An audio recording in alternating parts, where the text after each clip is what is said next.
était pleinement en Jésus-Christ, Dieu habitait corporellement, pleinement et corporellement en Jésus-Christ.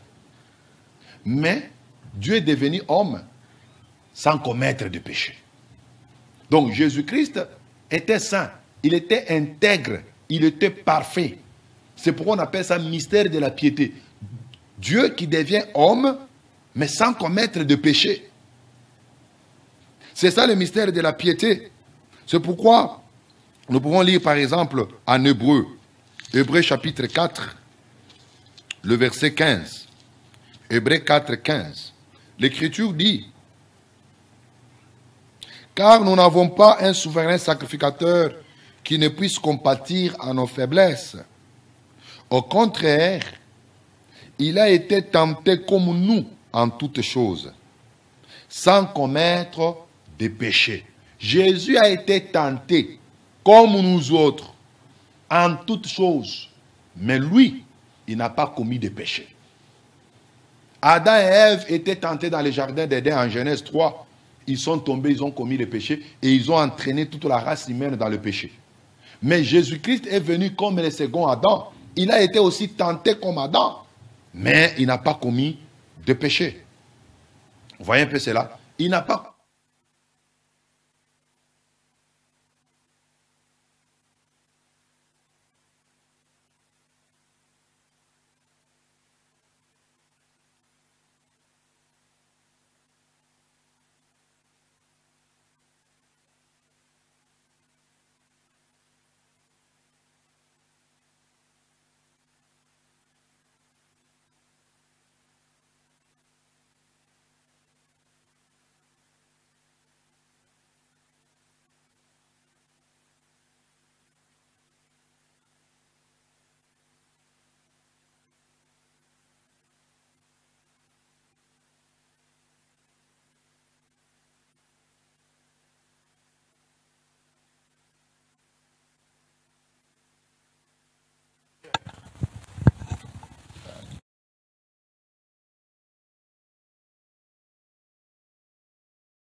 Mais Jésus-Christ, en lui, il n'y avait point de péché.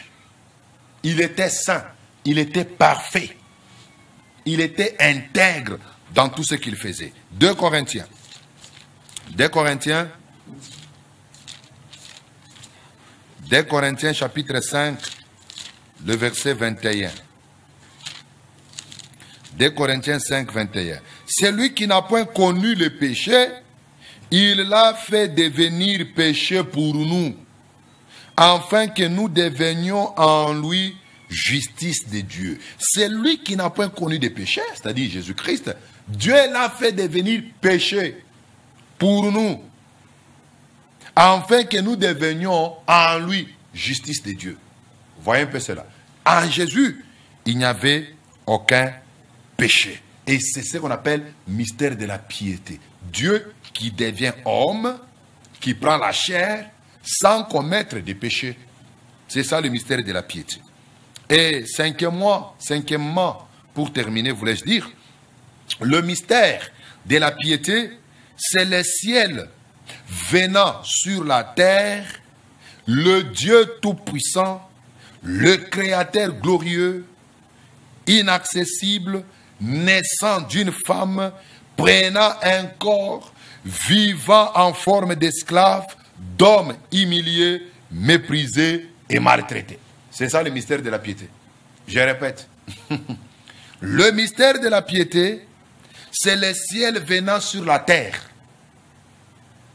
Deuxièmement, le Dieu tout-puissant, le Créateur glorieux, inaccessible, naissant d'une femme, prenant un corps, vivant en forme d'esclave, d'homme humilié, méprisé et maltraité. C'est ça, le mystère de la piété. C'est-à-dire Dieu, qui était au ciel, qui était esprit, il accepte de venir sur la terre, de prendre la chair, de prendre la chair, de vivre comme tout autre homme, de naître au travers d'une Vierge Marie, de grandir normalement comme tous les autres hommes. Parce qu'en Luc chapitre 2, le verset 52, la Bible dit « Jésus-Christ croissait en stature, en sagesse et en grâce devant Dieu et devant les hommes. » Donc Jésus-Christ croissait, il grandissait en stature, en sagesse et en grâce. Il a subi une croissance normale. Jésus n'était pas un fantôme. Il n'était pas né déjà adulte, non. Mais il était né. Il a commencé à grandir jusqu'à 12 ans. Il a grandi jusqu'à 30 ans.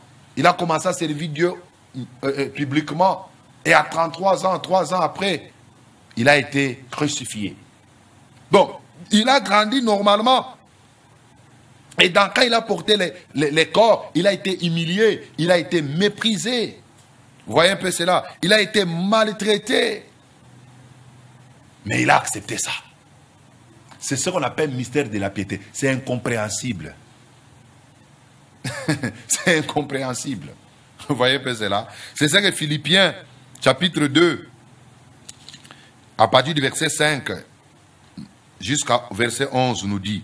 Il dit, ayez en vous les sentiments qui étaient en Jésus-Christ, lesquels existant en forme de Dieu, n'a point regardé comme une proie à arracher d'être égal avec Dieu. Vous voyez? Lesquels existant en forme de Dieu. Donc Jésus, quand il existait sur la terre, il avait la forme de Dieu. Vous voyez un peu cela? Il avait la forme de Dieu. Il avait la face de Dieu. Il avait le visage de Dieu. Mais il n'a pas regardé cela comme une proie à arracher. Quand il était sur la terre, il ne voulait pas vivre comme Dieu, mais il a voulu vivre comme un homme, comme un simple homme. C'est ce que l'Écriture veut dire. Il dit, mais s'est dépouillé lui-même en prenant une forme de serviteur, en devenant semblable aux hommes et ayant paru comme un simple homme. Il s'est dépouillé, il s'est humilié, il s'est abaissé.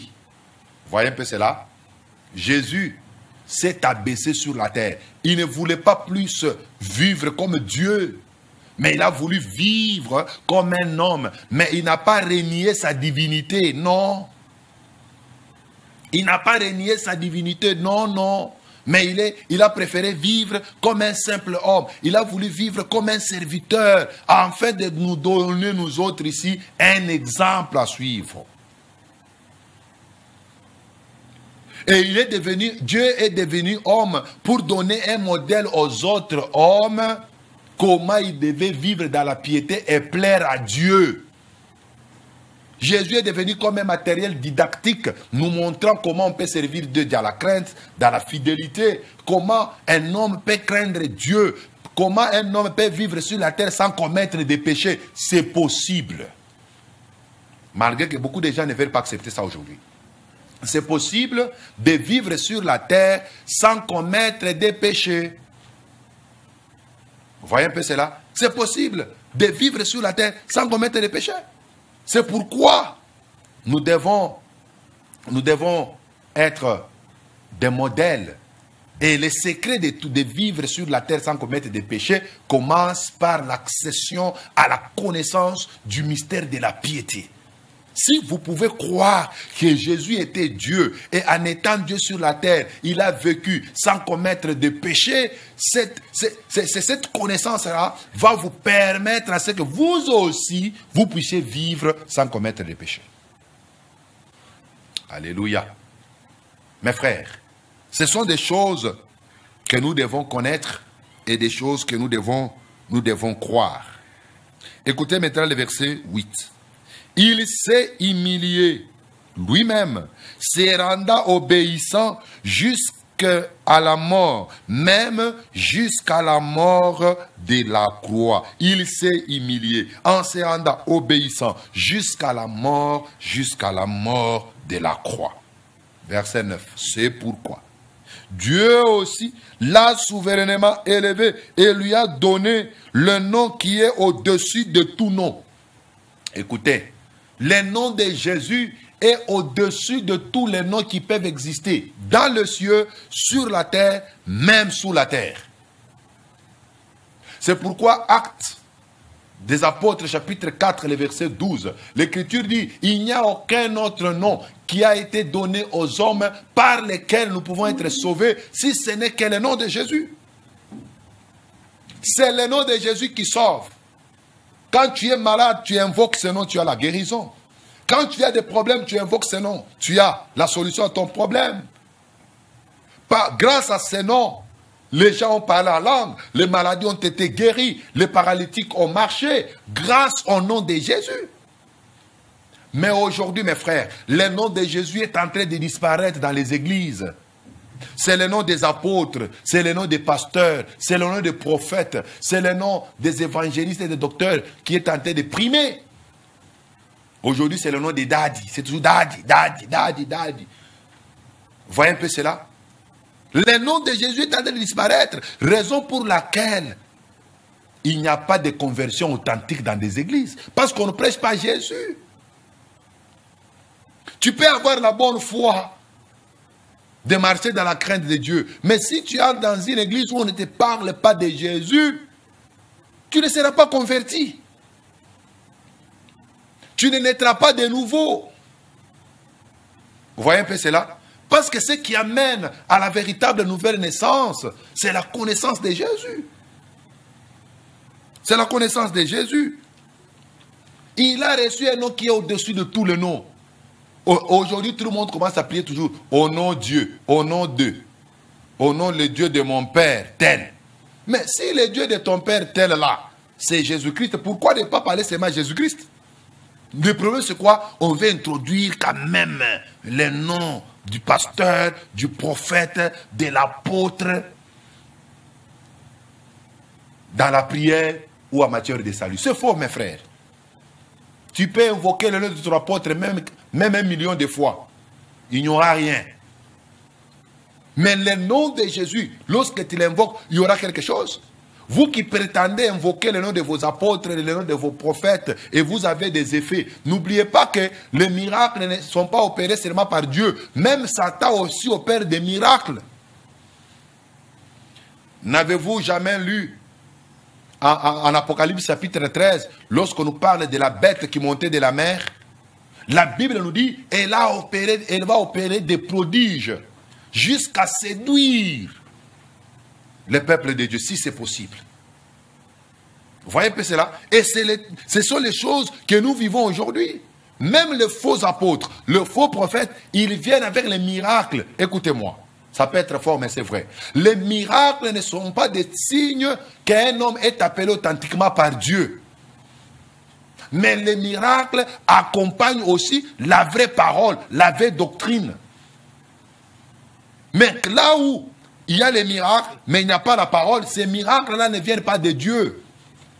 Satan opère aussi des miracles. Lorsque les miracles s'opèrent et que la gloire revient à l'homme de Dieu, ces miracles-là n'est pas venu de Dieu. Les miracles qui viennent de Dieu, la gloire est retournée à Dieu lui-même. Mais bien aimés, le temps est mauvais et nous devons les racheter. Quand tu es malade, invoque le nom de Jésus. Regardez aujourd'hui, il y a des gens qui baptisent même avec les photos de Branham. Vous voyez, il faut les baptêmes d'eau avec la photo de leur prophète. Quelle honte! Aujourd'hui, vous voyez d'autres, ils sont tentés de marcher avec les photos de leurs prophètes, soi-disant de leurs messagers, même sur le cou. Quelle honte! À quoi? Pourquoi avons-nous quitté l'église catholique alors? Pourquoi? Là-bas, on a fui l'encens. Là-bas, on a fui les statues de Marie. Là-bas, on a fui des photos de Joseph et de tous les saints. Mais on vient encore dans les églises de réveil. Nous commençons à marcher, nous commençons à porter des photos de nos pasteurs, de nos bishops, de nos daddies. Et où est Jésus? Où est la place de Jésus? Nous ressemblons comme à l'église de la Odyssée, où Jésus s'était né derrière, il était déjà dehors. Et il frappait à la porte, suppliant pour entrer. C'est ce que nous constatons aujourd'hui. Jésus est rejeté. Le nom de Jésus est rejeté. Jésus n'est plus connu. Nous connaissons toutes les vestes des pasteurs. Nous connaissons toute la famille du pasteur. Nous connaissons le nombre de voyages que le pasteur a effectués. Nous connaissons. Mais on ne connaît pas Jésus. Retournons à la parole. Retournons à la vérité. Alléluia. Alors, la vie de Jésus sur la terre, c'était le modèle de la vie de la piété envers Dieu. Et un homme pieux, ce n'est pas celui qui ne vole pas. Un homme pieux, ce n'est pas celui qui se prostitue pas. Mais un homme pieux, c'est d'abord celui qui connaît Christ comme étant le véritable Dieu et la vie éternelle. Un homme pieux, c'est celui qui connaît Jésus-Christ comme étant le véritable Dieu. C'est ça un homme pieux. Tu dois connaître Jésus-Christ est le véritable Dieu. Il est la vie éternelle. Il est la vie éternelle venue. Il est Dieu venu en chair sur la terre et maintenant il est glorifié comme homme dans les cieux. Voyez un peu cela, je répète. Un homme pieux est celui qui connaît Christ comme le véritable Dieu et la vie éternelle venu en chair sur la terre et maintenant glorifié dans le ciel. Si tu ne reconnais pas que Jésus-Christ est Dieu, tu es dans une fausse piété. Tu es dans une piété apparente. N'est-ce pas, en Timothée, l'Écriture dit, je crois, en 1 Timothée, en 2 Timothée chapitre 3, parlant des signes des derniers temps, on dit, ces gens-là, ils auront l'apparence de la piété, mais régnant celui qui en fait la force. Qui fait la force de la piété? C'est Jésus-Christ en nous. C'est Dieu en nous. Quand tu ne crois pas que Jésus était Dieu manifesté dans la chair, il était l'accomplissement du mystère de la piété. Si tu prétends être ou vivre dans la piété, c'est une piété apparente. Mais la vraie piété commence d'abord à reconnaître que Jésus-Christ est le véritable Dieu et la vie éternelle. C'est pourquoi vous allez me dire, nous voyons, il y a des musulmans qui ne volent pas, qui ne se prostituent pas, ou il y a telle religion. Dans toutes les religions, la majorité, bien sûr, on enseigne aux gens de ne pas voler, de ne pas tuer, de ne pas prendre la femme d'autrui. Nos ancêtres, en nous, ça, la Bible, ils savaient déjà que prendre la femme d'autrui, c'est pas bon. Est-ce que nous allons dire qu'ils étaient pieux? Non! Le fait qu'ils ne connaissaient pas Jésus-Christ, ils vivaient dans l'apparence de la piété. Mais la vraie piété, c'est quand vous reconnaissez que Jésus-Christ est Dieu.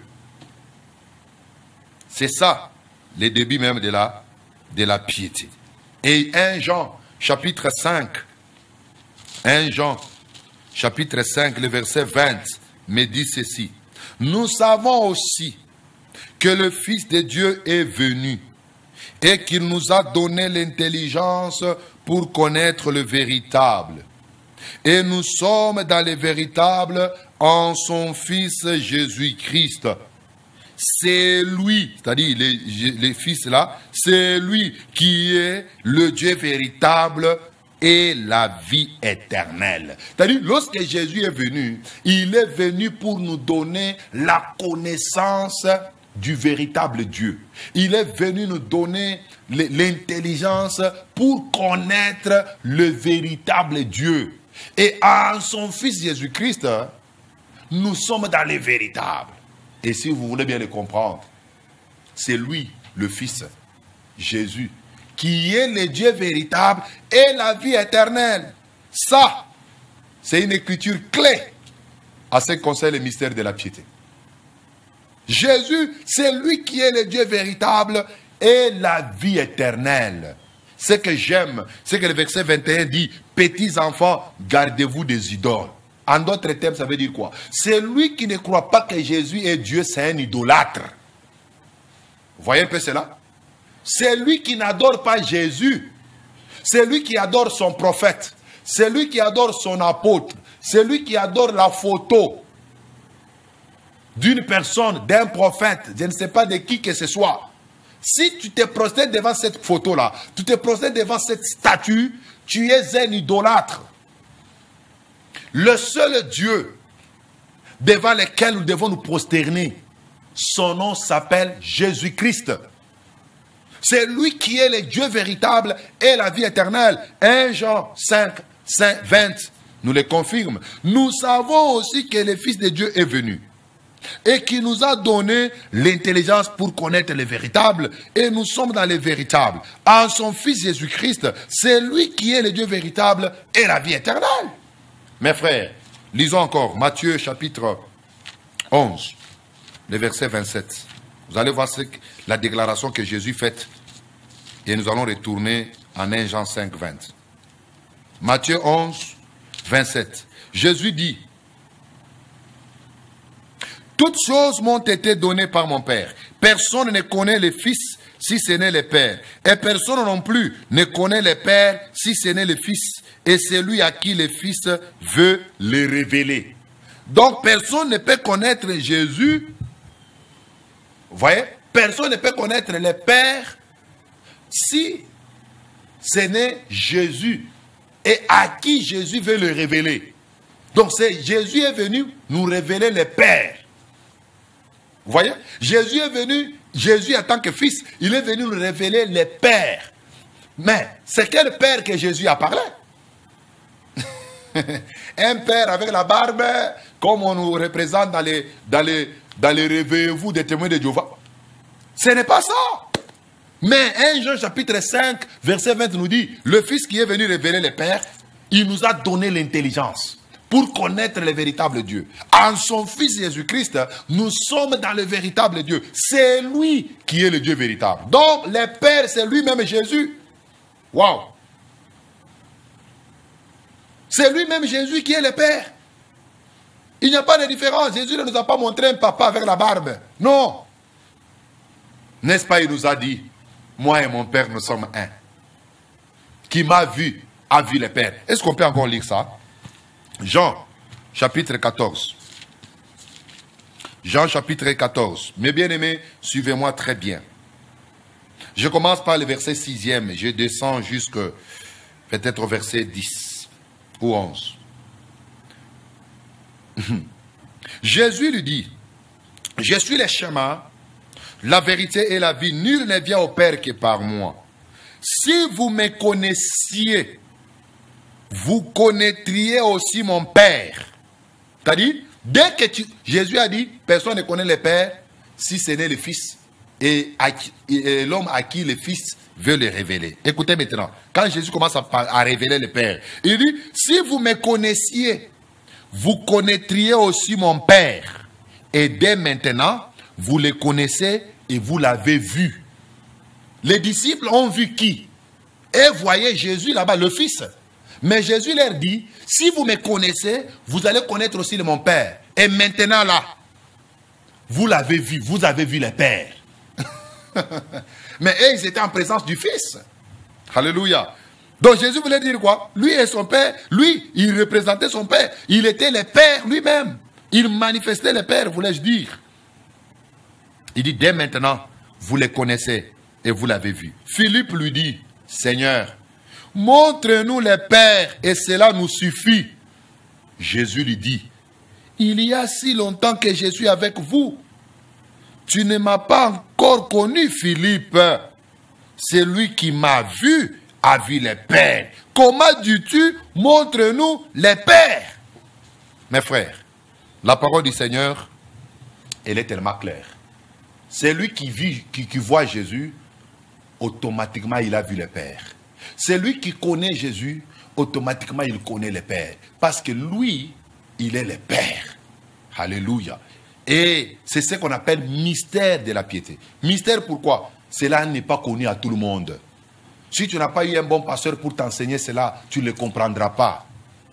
Vous voyez un peu cela? Et malheureusement, c'est que nous avons même certaines personnes qui sont devenues des grands pasteurs aujourd'hui, avec des grandes églises, mais ils n'ont pas ces notions élémentaires du mystère de la piété.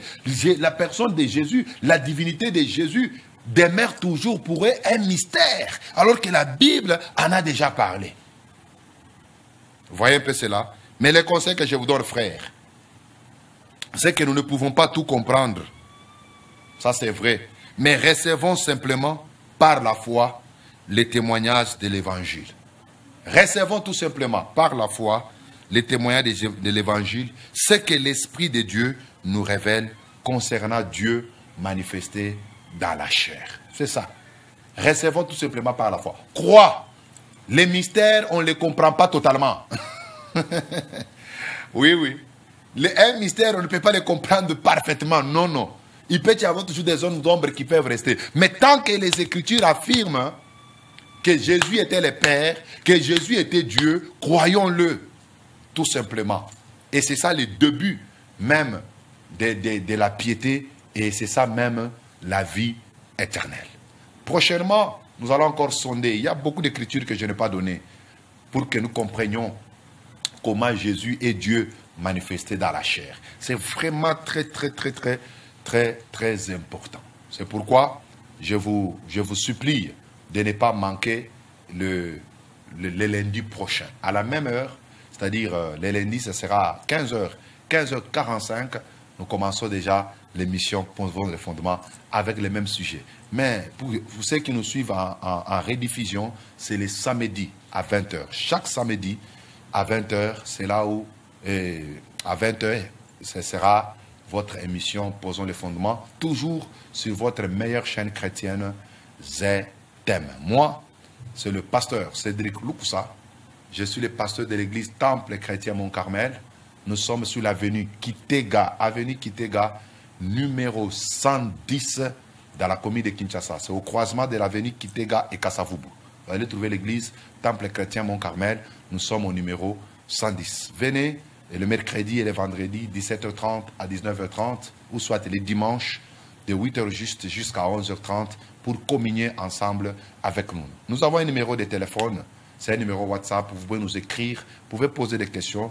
Là où vous n'avez pas compris, nous sommes toujours disposés à vous répondre. Nous avons nos plateformes dans les réseaux sociaux.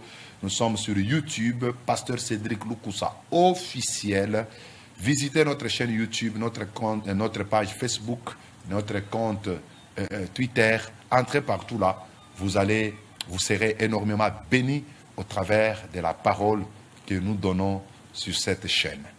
À mon nom personnel et au nom de toute l'équipe technique de ZTM et au concepteur de cette émission, M. Serge Katou, moi je vous souhaite une très bonne soirée avec Jésus-Christ. Ciao et à la prochaine fois.